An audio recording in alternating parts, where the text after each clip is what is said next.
Sono tre ragazzi con lo scooter, stanno passando ora sul cavalcavia e ci hanno tirato i sassi dal cavalcavia.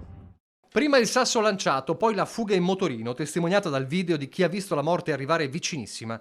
Sono passati pochi giorni dall'allarme lanciato su Facebook dall'automobilista toscano Alessandro Francardi e dalla moglie, di passaggio nella Marca e quasi vittime di una tragedia.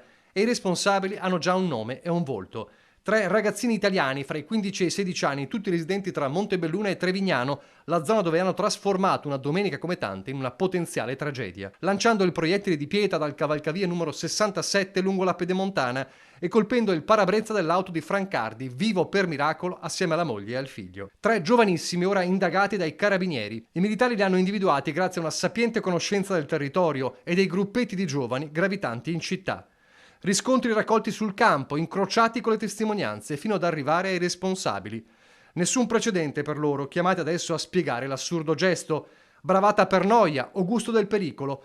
Nel frattempo, ad essere convocati in caserma sono stati i genitori, sconvolti, come sono sconvolte le comunità di Montebelluna e Trevignano, messe di fronte a realtà che non riguardano soltanto situazioni di degrado, ma anche le cosiddette famiglie normali. Per il primo cittadino non è più tempo di giri di parole. Mi preme ringraziare le forze dell'ordine, in particolare i carabinieri della stazione di Montebelluna, che hanno identificato i tre deficienti, perché questo è il loro nome. Mi sono stancato di girare intorno alle faccende, bisogna dire quello che è. Ovviamente un fatto gravissimo che poteva essere ancora più grave. Io vorrei anche ringraziare veramente la vittima di tutto ciò, che ha avuto la prontezza di riflessi di non andare fuori strada e di segnalare in maniera ineccepibile poi i vari dettagli che hanno permesso l'identificazione di questi tre deficienti.